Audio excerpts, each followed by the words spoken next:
বাংলাদেশ ও ইন্ডিয়ার test match শুরু হবার আগে পিচ তা নষ্ট করার ঘোষণা দিয়েছিল হিন্দু মহাসভার ভাইস প্রেসিডেন্ট জয়বীর।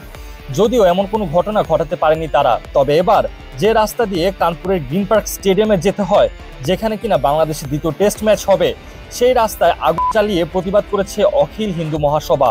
এবং কি খেলার দিন গোয়ালিয়রের সবকিছু বন্ধ রাখার ঘোষণা দিয়েছে হিন্দু মহাসভা, যেখানে টি-20 ম্যাচ অনুষ্ঠিত হবে ভারত ও বাংলাদেশের।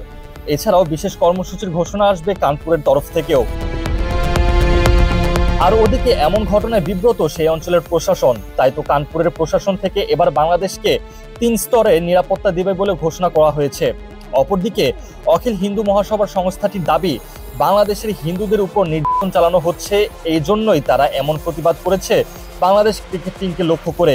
আর এতে করে ঝুঁকির মুখে পড়েছে ক্রিকেটাররা।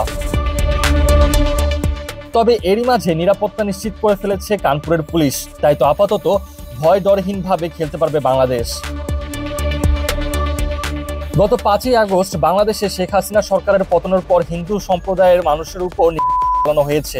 প্রতিবাদে তারা কানপুরের দ্বিতীয় টেস্ট ও গোয়ালিয়রের টি-20 সিরিজের প্রথম ম্যাচটি হতে দিতে চায় না।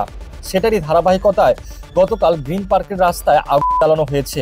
এরপর অবশ্য হিন্দু মহাসভার 20 সদস্যের বিরুদ্ধে এফআইআর দায় করেছে কানপুর পুলিশ।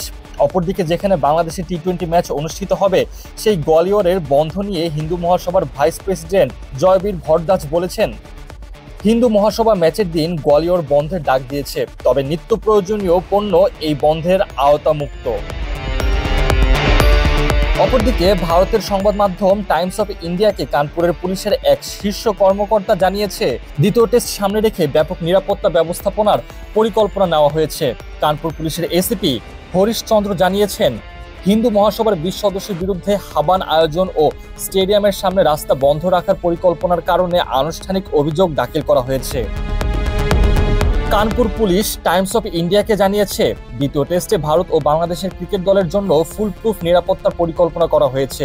চেন্নাই থেকে বাংলাদেশ ক্রিকেট দল কানপুরে পৌঁছানোর কথা। ভারতের বার্তা সংস্থা পিটিআইকে কানপুরে অতিরিক্ত পুলিশ কমিশনার হরিশ চন্দ্র জানিয়েছেন, ভারতীয় দলের পক্ষ থেকে অনুরোধ করা হয়েছে এই টেস্টের জন্য যেন উচ্চ পদস্থ কর্মকর্তা সহ পর্যাপ্ত সংখ্যক পুলিশকে দায়িত্ব দেওয়া হয়। পিটিআইকে নিয়ে হরিশচন্দ্র বলেছেন, কোনো ফাঁক না রাখতে আমরা নিরাপত্তা ব্যবস্থা পর্যালোচনা করছি। আশা করি চাহিদা অনুযায়ী পর্যাপ্ত পুলিশ ফোর্স পাওয়া যাবে।